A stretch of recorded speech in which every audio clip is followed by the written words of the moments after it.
तो ये रही पहली बड़ी खबर। तो दोस्तों आज तारीख हो गई है 17 जुलाई 2023 की, साथ ही में दिन है सोमवार का। तो आइए बिना देर किए फटाफट से जानते हैं आज की ताजा खबरें और मुख्य समाचार। तो देखिए आज के मुख्य समाचार की पहली बड़ी खबर। देश भर में 80 रुपए किलो टमाटर बेच रही है सरकार। दिल्ली एनसीआर समेत कई शहरों में बिक्री हुई शुरू। जी हाँ, केंद्र सरकार ने आम लोगों को राहत देने के लिए अभी हाल ही में बीते रविवार से टमाटर 80 रुपए प्रति किलो के हिसाब से बेचना शुरू कर दिया है। इससे पहले इसे 90 रुपए प्रति किलो बेचा जा रहा था। सरकार ने कहा है कि देश भर की 500 से ज्यादा जगहों पे कीमत को दोबारा आकलन करने के बाद अभी हाल ही में बीते रविवार से टमाटर को 80 रुपए किलो बेचने का फैसला लिया गया है। जानकारी के मुताबिक सस्ते दाम पे टमाटर की बिक्री दिल्ली, नोएडा, लखनऊ, कानपुर, वाराणसी, पटना, मुजफ्फरपुर और बिहार के आरा में शुरू की गई है। अब दोस्तों हो सकता है कई लोग ये कहेंगे कि अभी हाल ही में एक दिन पहले टमाटर को लेकर ऐसी खबर आई थी जिसमें ये बताया गया था कि टमाटर का दाम 300 रुपए प्रति किलो तक जा सकता है, लेकिन अब एक ही दिन के बाद खबर आ गई है कि टमाटर 80 रुपए किलो मिल रहा है। तो आखिर दोनों खबरों में इतना ज्यादा फर्क क्यों है? तो आपको बता दें आज जो खबर आई है 80 रुपए किलो टमाटर को लेकर, तो मेन बात यह है कि इतना सस्ता टमाटर आपको सभी जगहों पर नहीं मिलेगा। अभी भी देश के कई शहरों में टमाटर का दाम 175 रुपए किलो है या 150 रुपए किलो है या 132 रुपए किलो है और कहीं कहीं पे तो 250 रुपए किलो भी है। आसान शब्दों में कहें तो देश के जिन भी शहरों में सरकार की ओर से टमाटर बेचा जा रहा है, केवल वहीं पे आपको ये सस्ता टमाटर मिलेगा और केवल उसी जगह पर। अभी हमने आपको देश के कई शहरों के नाम बताए जहाँ पे सरकार की ओर से टमाटर को महंगे दाम पे खरीद कर आम जनता को राहत मिले, इसीलिए सस्ते में बेचा जा रहा है।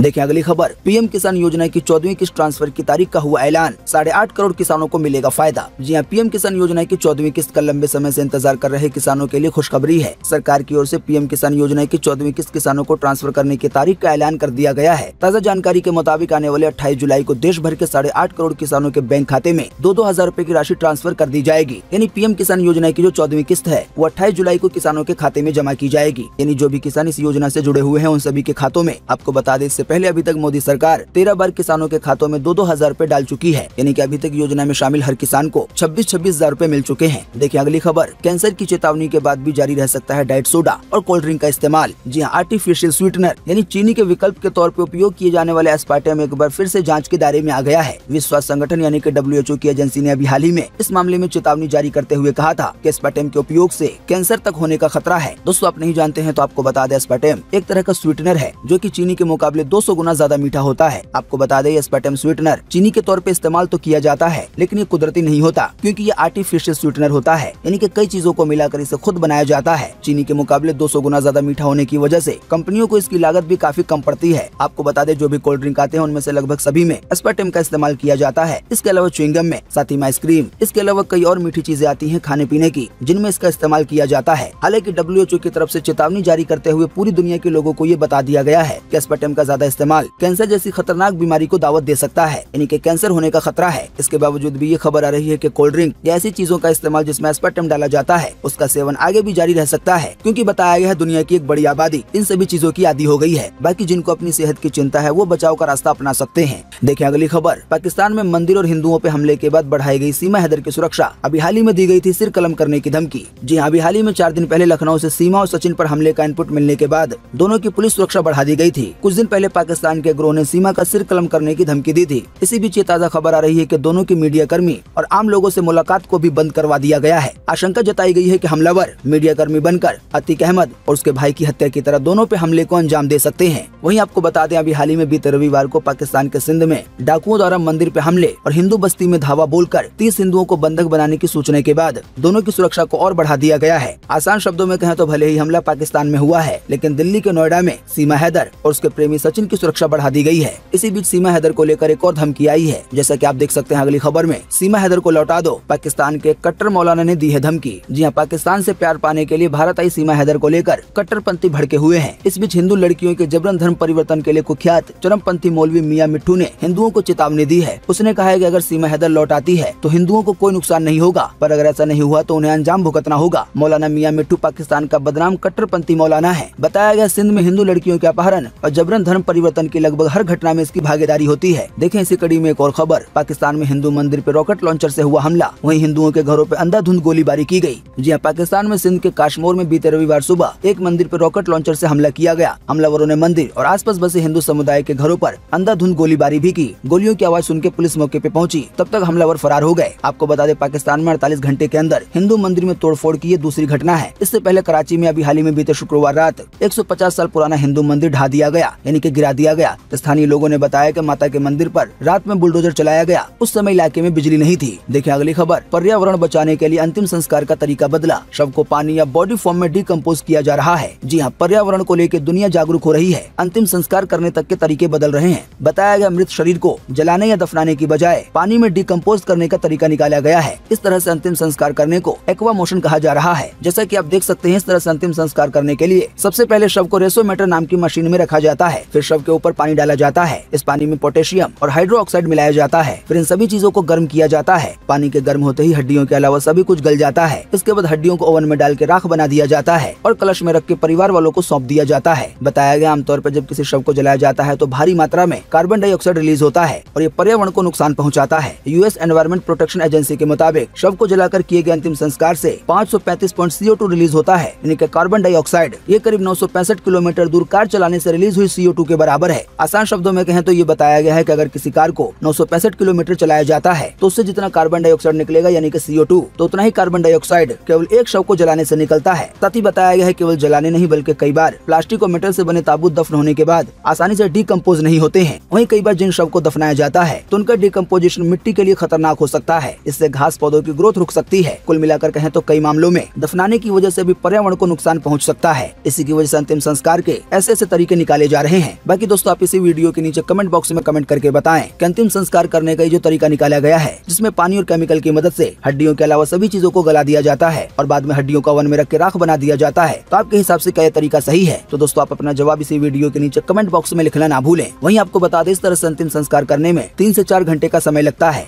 देखिए अगली खबर। डेयरी खोलना हुआ आसान, इस राज्य में दुधारू पशु खरीदने पे मिलेगी बम्पर सब्सिडी। जी हां, देश के ग्रामीण क्षेत्रों में पशुपालन आय के सबसे बढ़िया स्रोतों के तौर पे उभर कर सामने आया है। ऐसे में सबसे ज्यादा किसान इस सेक्टर की तरफ रुख कर रहे हैं। इसके लिए सरकार भी कई तरह की योजनाओं पे काम कर रही है। इसी कड़ी में हरियाणा सरकार ने किसानों के लिए हाईटेक और मिनी डेयरी स्कीम चलाई है। हाईटेक और मिनी डेयरी स्कीम के तहत 10 दुधारू पशुओं की डेयरी खोलने के लिए किसानों की पशु की लागत पर 25% की सब्सिडी दी जाएगी। यानी कि अगर कोई दूध देने वाला पशु 1 लाख रुपए का है तो उसमें से 25,000 रूपए सरकार की ओर से दिए जाएंगे। तो अगर किसान हाईटेक डेयरी खोलने के इच्छुक हैं तो उन्हें 20 से ज्यादा दुधारू पशु रखने होंगे। इन्हें खरीदने के लिए उन्हें ब्याज में छूट भी दी जाएगी। साथ ही सरकार की इस स्कीम के मुताबिक अनुसूचित जाति के लोगों को रोजगार उपलब्ध करवाने की स्कीम के तहत 3 दुधारू पशुओं की डेयरी खोलने पर 50% की सब्सिडी दी जाएगी। यानी कि जो अनुसूचित जाति के लोग हैं उनको डबल सब्सिडी मिलेगी। अगर दूध देने वाला पशु 1 लाख रुपए का है तो सरकार ऐसे लोगों को 50,000 रूपए अपनी तरफ से दे देगी। देखें अगली खबर। फिर बढ़ी बिहार में 1,70,000 शिक्षक भर्ती के लिए आवेदन की लास्ट डेट। आइए बताएं अधिक जानकारी। जी हाँ, बिहार में 1.5 लाख से ज्यादा शिक्षक भर्ती के लिए ऑनलाइन आवेदन प्रक्रिया अभी जारी रहेगी। बिहार लोक सेवा आयोग ने एक बार फिर 1,70,000 से ज्यादा शिक्षक पदों पर भर्ती के लिए ऑनलाइन आवेदन की तारीख आगे बढ़ा दी है। जो भी योग्य उम्मीदवार अभी तक आवेदन नहीं कर पाए थे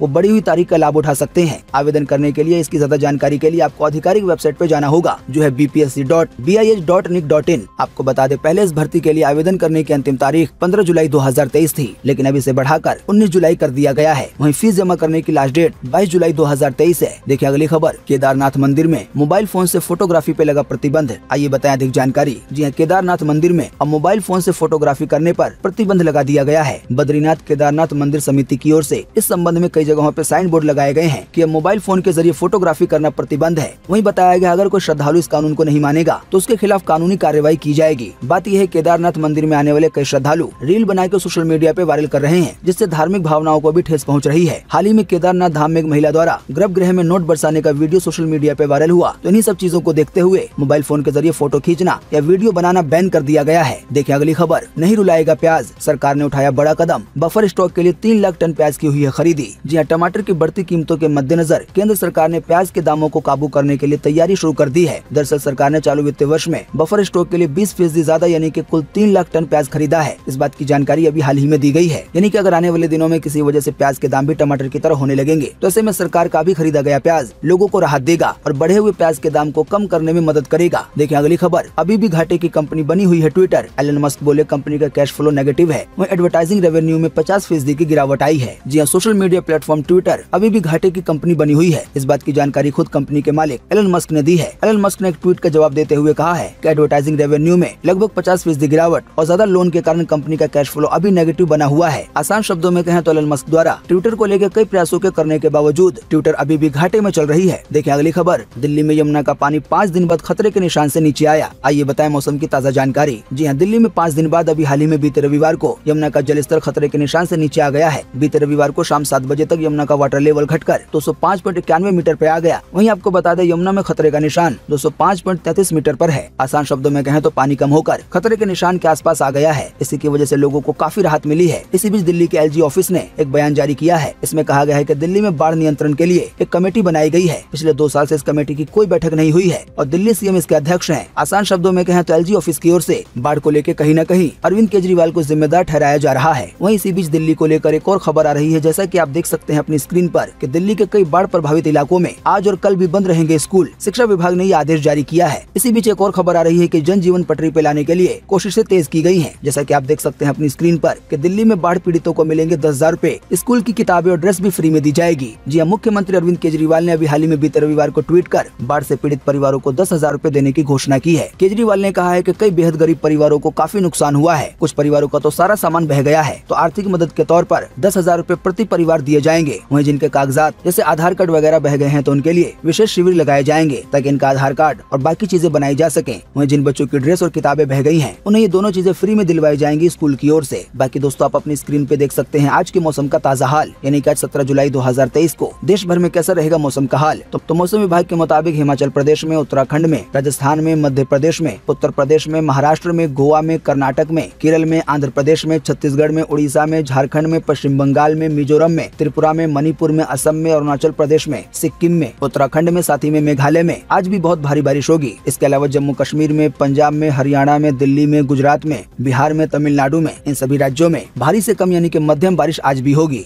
देखिए अगली खबर, केंद्र के अध्यादेश पे केजरीवाल को कांग्रेस का साथ मिला। विपक्षी एकता मीटिंग से एक दिन पहले आया है फैसला। आम आदमी पार्टी बोली अब बैठक में शामिल होंगे। जी हाँ, 2024 लोकसभा चुनाव से पहले विपक्षी दल 17 और 18 जुलाई को यानी कि आज और कल बेंगलुरु में मीटिंग करेंगे। मीटिंग से एक दिन पहले अभी हाल ही में बीते रविवार को कांग्रेस ने दिल्ली में अफसरों के ट्रांसफर और पोस्टिंग को लेकर केंद्र के अध्यादेश के खिलाफ आम आदमी पार्टी का समर्थन करने की घोषणा कर दी है। कांग्रेस महासचिव के.सी. वेणुगोपाल ने कहा केंद्र सरकार के अध्यादेश के खिलाफ हम संसद में आम आदमी पार्टी का समर्थन करेंगे। दोस्तों आप नहीं जानते हैं तो आपको बता दें अभी देश भर की कई विपक्षी पार्टियां एक साथ मिल गई हैं ताकि आने वाले 2024 के चुनाव में यानी कि लोकसभा के चुनाव में बीजेपी पार्टी को हराया जा सके और नरेंद्र मोदी अगली बार प्रधानमंत्री न बन पाए। इक्का दुक्का पार्टी को छोड़कर लगभग सभी पार्टियां आपस में मिल गई हैं। यहाँ तक कि केजरीवाल की पार्टी आम आदमी पार्टी भी इसमें शामिल है। देखिए अगली खबर, भारतीय अफसरों को जासूस बना रहा है पाकिस्तान। हनी ट्रैप में आसानी से फंस रहे हैं बड़े अधिकारी। हर साल ऐसे 15 से 20 केस आ रहे हैं जिनमें पाकिस्तानी महिला इंडिया के कई बड़े अधिकारियों को बहका देती है, यानी कि अपने प्यार के जाल में फंसा लेती है और कई तरह की खुफिया जानकारी निकलवा लेती है। तो ऐसे केस हर साल 15 से 20 आ रहे हैं। देखिए अगली खबर, 5 महीने में गिर जाएगी ममता की सरकार। केंद्रीय मंत्री शांतनु ठाकुर ने किया है ये दावा। हालांकि टीएमसी बोली उनके सपने कभी भी पूरे नहीं होंगे। देखिए अगली खबर, ऑफर के नाम पे मूर्ख बनाती हैं ऑनलाइन शॉपिंग कंपनियां। आइए बताएं अधिक जानकारी। जी अगर आप भी स्मार्टफोन, लैपटॉप जैसी अन्य इलेक्ट्रॉनिक सामानों की खरीदारी के लिए ऑनलाइन सेल का इंतजार करते हैं तो आपको अलर्ट रहने की जरूरत है। कई बार ई-कॉमर्स कंपनियां सेल के नाम पे यूजर्स को लूटने का काम करती हैं। डिवाइस पे भारी डिस्काउंट दिखाकर ये कंपनियां आपको ज्यादा कीमत पे सामान पकड़ा देते हैं। अक्सर हम देखते हैं कि ई-कॉमर्स वेबसाइट पर कीमत से 90% कम दाम पर कोई सामान मिल रहा होता है। पहली नजर में तो कोई भी देखते ही इन्हें खरीदने का मन बना लेगा, लेकिन इसके पीछे की असली कहानी कुछ और ही होती है। कई बार प्रोडक्ट की एमआरपी सेलिंग प्राइस से ज्यादा रखी जाती है ताकि कंपनियां डिस्काउंट दिखाकर ग्राहकों को लुभा सकें। इसी की वजह से कहा गया है कि कोई भी सामान आपको सेल में कितना भी सस्ता लगे, लेकिन उसको खरीदने से पहले एक बार दूसरी वेबसाइट पर उसका प्राइस वगैरह चेक कर लें। देखिए अगली खबर, सोनिया गांधी ने हरियाणवी गाने पे किया डांस। प्रियंका सोनीपत से आई महिलाओं के गले मिली। राहुल गांधी ने वीडियो शेयर किया है। जी हाँ, राहुल गांधी ने अभी हाल ही में बीते रविवार को एक वीडियो शेयर किया है जिसमें हरियाणा के सोनीपत से आई कुछ महिलाएं सोनिया गांधी और प्रियंका गांधी के साथ हरियाणवी गाने पर डांस करती हुई दिख रही हैं। करीब 12 मिनट के इस वीडियो में सोनीपत के कुछ महिलाओं के दिल्ली लाने, घुमाने और अंत में उनकी सोनिया गांधी और प्रियंका गांधी से मुलाकात शामिल है। देखिए अगली खबर, रेडियो कॉलर से चीतों की मौत के सबूत नहीं मिले। एनटीसीए ने मौतों को नेचुरल माना। बीते 4 महीने में 8 चीतों की जा चुकी है जान। जी मध्य प्रदेश के कूनो नेशनल पार्क में हुई चीतों की मौतों को नेशनल टाइगर कन्वर्जेशन अथॉरिटी यानी कि एनटीसीए ने नेचुरल माना है। अथॉरिटी ने अभी हाल ही में बीते रविवार को कहा है कि मीडिया में रेडियो कॉलर के कारण चीतों की मौतों की रिपोर्ट सामने आई है, लेकिन इसके साइंटिफिक सबूत नहीं मिले हैं। दोस्तों बात यह है कि अभी हाल ही में एक एक्सपर्ट ने दावा किया था कि चीतों को जो एक रेडियो कॉलर पहनाया गया है जिसके जरिए जाना जाता है कि चीते चीते अभी कहाँ हैं? तो इन्हीं रेडियो कॉलर के जरिए जो कि गले में पहनाया गया है उससे कई तरह के बैक्टीरिया निकले हैं और इसी की वजह से चीतों की जान चली गई है। लेकिन एक्सपर्ट के इस दावे को झूठ करार देते हुए कहा गया है कि इसके कोई भी साइंटिफिक सबूत नहीं मिले हैं, बल्कि चीतों की मौत नेचुरल मानी गई है। बात यह है कि अभी हाल ही में एक हफ्ते के अंदर 2 चीतों की जान गई है। एक का नाम है तेजस और दूसरे का नाम है सूरज। दोनों ने अभी हाल ही में लड़ाई कर ली थी। लड़ाई के दौरान दोनों जख्मी हो गए थे और बाद में दोनों की ही जान चली गई। देखिए अगली खबर। रहने के लिए सबसे खराब शहर है पाकिस्तान का कराची। स्वास्थ्य समेत कई आधार पे हुई है रेटिंग। जी हाँ, पाकिस्तान के हालात बद से बदतर हो रहे हैं। महंगाई आसमान छू रही है। खाद्य सामग्रियों के दाम में लगातार इजाफा हो रहा है। इसी बीच एक रिपोर्ट सामने आई है जो ये बता रही है कि दुनिया में पाकिस्तान का कराची, जो कि एक बड़ा शहर माना जाता है, वो रहने के लायक नहीं है, यानी कि ये रहने के मामले में बेहतर नहीं है। जबकि पाकिस्तान कराची को अत्याधुनिक सुविधाओं से लैस शहर के तौर पे गिनता आया है। लेकिन एक रिपोर्ट में बताया गया है कि कई आधार पर पाकिस्तान का कराची रहने के मामले में सही नहीं है। इसकी रेटिंग काफी नीचे दी गई है। बताया गया रेटिंग देने के दौरान स्वास्थ्य की देखभाल, संस्कृति, पर्यावरण और शिक्षा जैसी बुनियादी चीजों को देखा जाता है। तो इन सभी मामलों को मिलाकर पाकिस्तान का कराची रहने के मामले में बेहतर नहीं है। देखिए अगली खबर।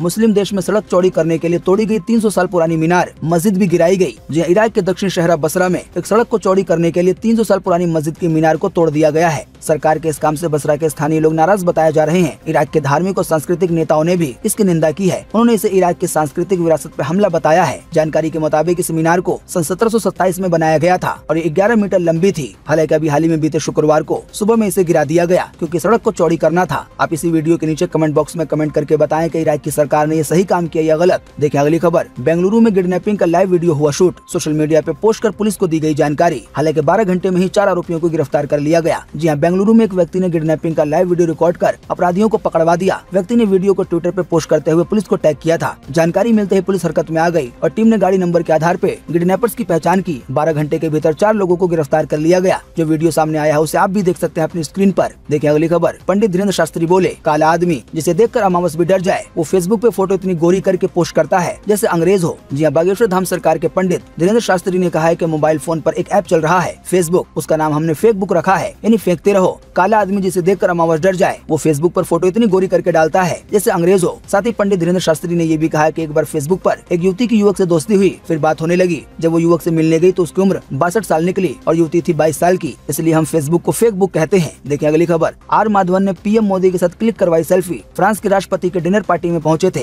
बॉलीवुड एक्टर आर माधवन ने सोशल मीडिया पर तस्वीरें खुद साझा की हैं। तो दोस्तों उम्मीद करते हैं कि आज की इस वीडियो से आपको काफी कुछ जानकारी मिली होगी। हम बस इसके बदले में आपसे इतना ही चाहते हैं कि आप इस वीडियो को लाइक कर दें और शेयर कर दें, क्योंकि आपका लाइक और शेयर करना ही होता है हमारी मेहनत का फल। वीडियो देखने के लिए आपका बहुत बहुत धन्यवाद। Thanks for watching.